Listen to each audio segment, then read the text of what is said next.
আপোনালোকে জানে যে অসমৰ সমবায় ক্ষেত্ৰখনত চিতাজখলা সমবায় সমিতিখনে এক উল্লেখযোগ্য ভূমিকা পালন কৰি আহিছে। সময় বাগৰৰ লগে লগে সমবায় খণ্ডৰ আমি দেখিছোঁ তাৰ অগ্ৰগতিটো আমি ক্ৰমান্বয়ে পৰিলক্ষিত কৰিছোঁ। ইয়াৰ মূল কাৰণ হ'ল সমবায়খনৰ যি পৰিচালনা, দক্ষ পৰিচালনা, এই দক্ষ পৰিচালনাৰ কাৰণেই সমবায়খনে দোপতদোপে আগবাঢ়ি যাবলৈ সক্ষম হৈছে। আজি আপোনালোকে নিজে দেখিছে যে সীতাজখলাৰ সমিতিখন কিন্তু 1959 চনতে পঞ্জীয়নভুক্ত হৈছিল সমবায় বিভাগৰ অধীনত।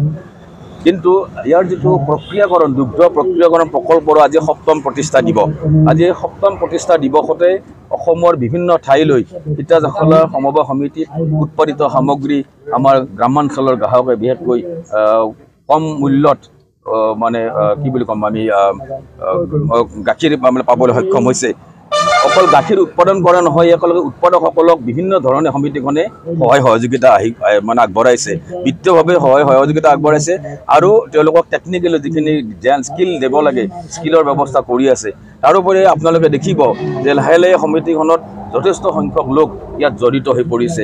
আমি আশা ৰাখিম যে যিটো আমাৰ আত্মনিৰ্ভৰ অসমৰ যি লক্ষ্য মাননীয় মুখ্যমন্ত্ৰী মহোদয়ে ৰাখিছে, আমিও আশা ৰাখিছোঁ যে এই সমবায় সমিতিসমূহৰ জৰিয়তে নিশ্চয় অনাগত দিনত আমি আত্মনিৰ্ভৰ অসম প্ৰতিষ্ঠা কৰিবলৈ সক্ষম হ'ম বুলি আমি দৃঢ় বিশ্বাসী। মাত্ৰ আমাৰ প্ৰয়োজন, আমি আশা ৰাখিছোঁ আৰু আপোনালোকৰ জৰিয়তে মই সমগ্ৰ ৰাইজক মই আহ্বান জনাম যে সমবায় এনেকুৱা এটা অনুষ্ঠান যি অনুষ্ঠানে সামাজিক মূলধনৰ সৃষ্টি কৰে, যি অনুষ্ঠানৰ জৰিয়তে আমি সামূহিক উন্নয়ন, সামূহিক প্ৰগতি তথা আমি বহনক্ষম উন্নয়ন আমি লাভ কৰিবলৈ সক্ষম হ'ম। মই বিচাৰিম সকলো ৰাইজ যাতে সমবায় বিষয়ে অকণমান আগ্ৰহী হয়, ইয়াত সংপৃক্ত হয়, ইয়াত কোনো যাতে ব্যক্তি স্বাৰ্থ কোনো আগত নাৰাখি সামূহিক স্বাৰ্থৰ প্ৰতি লক্ষ্য ৰাখি সমিতিখনত যাতে তেওঁলোকে ওতঃপ্ৰোতভাৱে জড়িত হয়। আপোনালোকে নিশ্চয় মই আশ্বাস দিব পাৰোঁ যে অনাগত দিনত সীতাজখলা সমবায় সমিতিয়ে যেনেকৈ আজি আপোনালোকে দেখিছে আমুলৰ যি প্ৰডাক্ট আমি গাখীৰ বা অন্যান্য দুগ্ধ মানে প্ৰডাক্ট আমি যিবিলাক পাওঁ, সেই একে ধৰণৰ প্ৰডাক্ট, তাতকৈ ভাল প্ৰডাক্ট মই ভাবোঁ সীতাজখলাই দিব পাৰিব।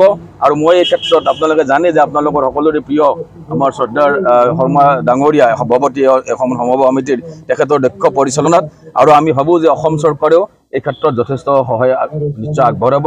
আৰু বিভাগৰ বিষয় হিচাপে আমি যি ধৰণৰ সহায় সহযোগিতা আগবঢ়াব লাগে আমি সেই সহায় সহযোগিতা আগবঢ়াম বুলি আপোনালোকক মই মোৰ ফালৰ পৰা প্ৰতিশ্ৰুতি প্ৰদান কৰিলোঁ। মই আজিৰ এই অনুষ্ঠানটোত উপস্থিত থাকিবলৈ পাই মই নিজকে ধন্য আৰু ভাগ্যৱান বুলি ভাবিছোঁ। এনেকুৱা অনুষ্ঠানত থাকিবলৈ খুব কমেই সুবিধা লাভ কৰা যায়। মই এই সুবিধা পাই পেলাই মই নিজকে গৌৰৱান্বিত অনুভৱ কৰিছোঁ আৰু আপোনালোকক এই সময়খিনি দিয়াৰ কাৰণে ধন্যবাদ জনাইছোঁ।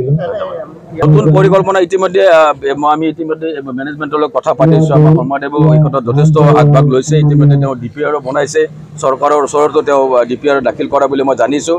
আৰু আমি এতিয়া আজিকালি কিছুমান ধৰক বিভাগ আছে, যদিও আমি প্ৰত্যক্ষভাৱে বিভাগৰ পৰা কিছুমান সুবিধা নাপাওঁ, কিন্তু আমি অন্যান্য বিভাগৰ পৰা আমি বিভিন্ন সুবিধা আমি লাভ কৰিব পাৰিম। যেনেকৈ PMFME বুলি এটা অসম চৰকাৰৰ এটা ইণ্ডাষ্ট্ৰি ডিপাৰ্টমেণ্টৰ এটা স্কিম আছে, সেই স্কিমতো আমি যাতে সুবিধা আমি প্ৰদান কৰিব পাৰোঁ তাৰ চিন্তা চৰ্চা আমি কৰি আছোঁ। আৰু ইতিমধ্যে সমিতিৰ কাৰ্য পৰিচালনা কমিটিও এই ক্ষেত্ৰত পদক্ষেপ গ্ৰহণ কৰিছে। সীতাজখলাত প্ৰথমে আমি সীতাজখলাৰ প্ৰতিষ্ঠাপকসকলক সোঁৱৰিছোঁ। ব্যক্তিগত গৌ সেৱাৰ শতবৰ্ষৰ দুৱাৰদলিৰ এই সীতাজখলাখন অহা বছৰত আমি শতবৰ্ষ উদযাপন কৰিবলৈ গৈ আছোঁ। সেই ক্ৰমতেই বহু যুঁজ বাগৰ কৰি আহি সীতাজখলাখনে যোৱা 2018 চনৰ 14 নৱেম্বৰ তাৰিখেই ইয়াত এটা প্ৰকল্প আমি আৰম্ভ কৰিছিলোঁ। মাননীয় শ্ৰদ্ধাৰ প্ৰয়াত হোমেন বৰগোহাঁই ছাৰে ইয়াৰ উন্মোচন কৰিছিলে।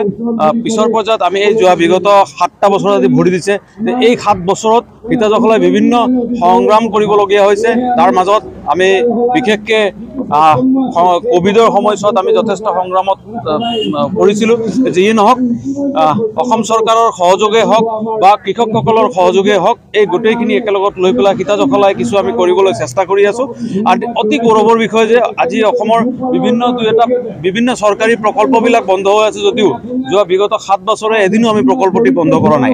এদিনো নকৰাকৈ ইমান কষ্টৰ মাজেৰে আমি আগুৱাই আগুৱাই গৈ আছোঁ আপোনালোকৰ সহায় সহযোগ এই ৰাইজৰ সহায় সহযোগ এই অঞ্চলৰ কৃষকৰ সহায় সহযোগ গ্ৰাহকসকলৰ সহায় সহযোগ আৰু বিশেষকৈ সীতাজখলাক প্ৰচাৰ কৰিবলৈ যি প্ৰচাৰ মাধ্যমৰ যি সহযোগ সেইখিনি আমি কৃতজ্ঞতা জ্ঞাপন কৰিছোঁ আৰু এই সপ্তম বাৰ্ষিক যি আজি আমাৰ বৰ্ষ যি উদযাপন কৰিছোঁ মাননীয় আমাৰ মাণ্ডলিক যি বিষয়া জনেল জইণ্ট ৰেজিষ্ট্ৰাৰ তেখেত আমাৰ ইয়াত উপস্থিত হৈছিলে ইতিমধ্যে আজি হৰ্ষেৰে আমি কওঁ যে সীতাজখলাই ইয়াৰ যি ব্ৰেণ্ড সীতাজখলা আমাৰ যি ব্ৰেণ্ড সেই ব্ৰেণ্ড আমি অসমৰ অকল অসমৰ নহয় বেলেগ ব্ৰেণ্ডৰ লগত ভাৰতৰ সৰ্বভাৰতীয় পৰ্যায়ৰ বেলেগ ব্ৰেণ্ডৰ লগত আমি যিমান পাৰোঁ আমি যুঁজিবলৈ চেষ্টা কৰিছোঁ আৰু অনাগত দিনবিলাকত আকৌ আমি এনেকেই আগুৱাই যাম বুলি আশা ৰাখি পেলাই ধন্যবাদ জ্ঞাপন কৰিছোঁ।